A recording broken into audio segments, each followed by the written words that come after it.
Nasa linya ng aming telepono si Undersecretary Martin Dino ng DILG for Barangay Affairs.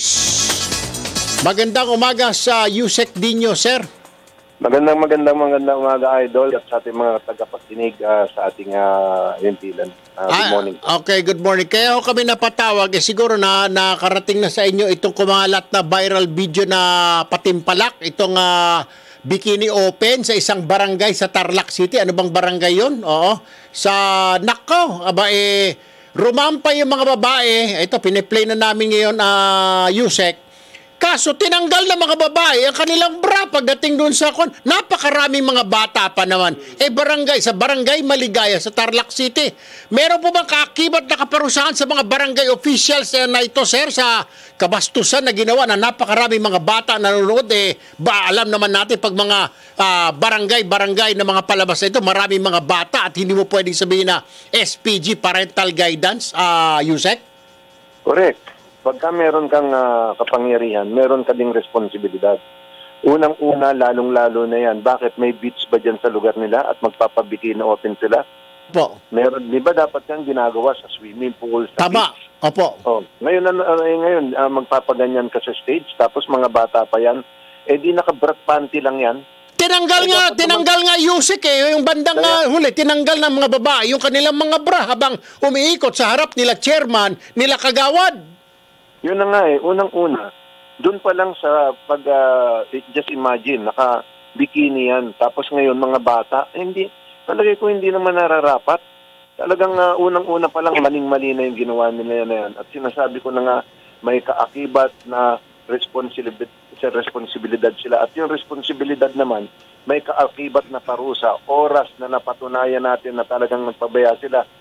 Sabi ko nga, kung natatandaan mo, na I think there are one, na campaign na kung saan nagsayaw yung mga doon sa harapan mismo ng mga kandidato. Ito napakalaswa nito. Mas malaswa ito. Napakalaswa. Talagang masasabi ko kasi malaswa. Imposible namang, sir, na kung ikaw may ganito patimpalak sa barangay, hindi imbitado si chairman o walang nanonood na opisyal ng barangay. Sana pinigil nila ito na, teka mo, bakit hinayaan ho nila, sir, na magtanggalan ng bra yung mga kandidato? Alam mo, kung merong umakyat na opisyal dyan, si Kapitan, at hinubad yung damit niya, at tinakpan niya yung mga bata, baka makita natin yung pero kung silang ginawa at nagtatawa, maniwala ka, Idol. Opo.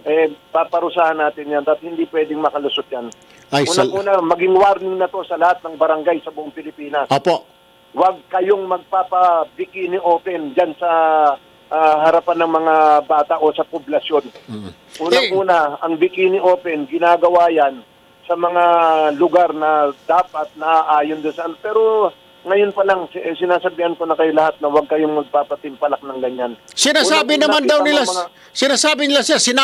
nila sa umpisa na ito po ay super parental guidance. Ilayo ninyo ang mga bata. Pwede ba yun sa barangay, sir? Paano naman parental guidance? Nakapanty o nakabikini ang mga bata. Anong parental guidance? Sinasabi nila, huwag na sila magpalusot. Dahil malaki ang haharapin nila dito. Unang-una, nasa poblasyon ka, nandyan ka sa bakit ganyan? Nakikita naman natin ang patimpalak natin, beauty contest, merong pero walang ganyan. Diba? At ngayon, iniintay ko na lang dahil ang namin, ang DLG namin na dyan sa Tarlac, kaya nag-iimbestiga na at dadara sa akin, and definitely, ipatatawag natin yan at mag-explain sila at pag hindi tayo na sa explanation nila, definitely suspendido yan o baka matanggal sa pwesto. Alright. Maiba tayo, Yusek. Dito naman doon sa ongoing, alam kong matindi rin ang partisipasyon ng DILG, lalo na mga barangay dito sa Manila Bay Cleanup. Gusto ng Pangulo linisin yan.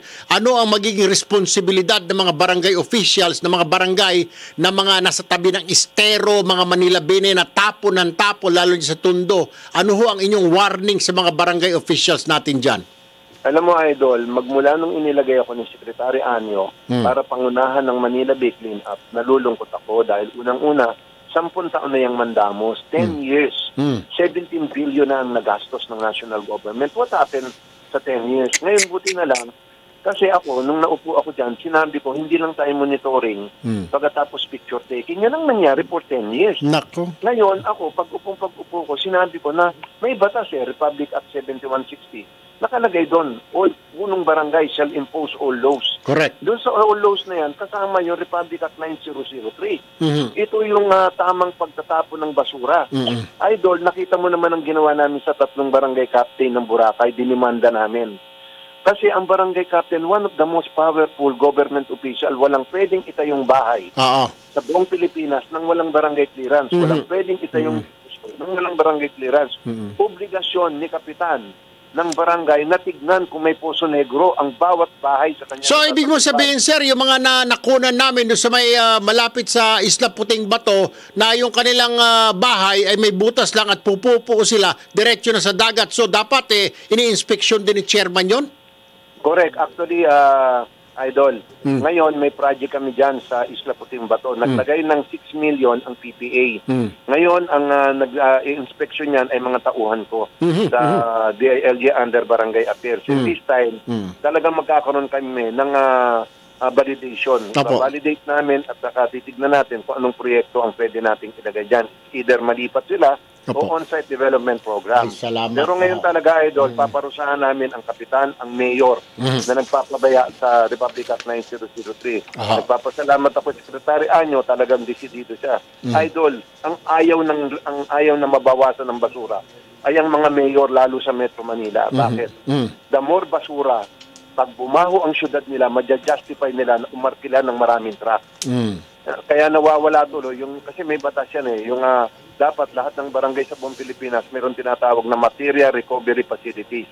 Dito, pag hihiwa-hiwalayin namin ng basura at mahigpit na ipinagbabawal ito, sinasabi ko na sa taong bayan, ito po ang nilalaman ng batas.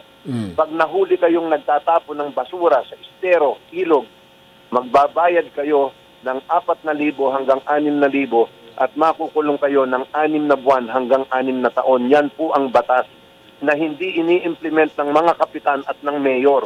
Kaya this time, lahat ng nag-warning na sa inyo, ako, Secretary Anyo, paparusahan namin lahat ng barangay. Kasi alam mo ba, nakakasap sa Manila Bay, 5,500 barangay. Naku, just imagine, tigisan daan tao na lang sa barangay.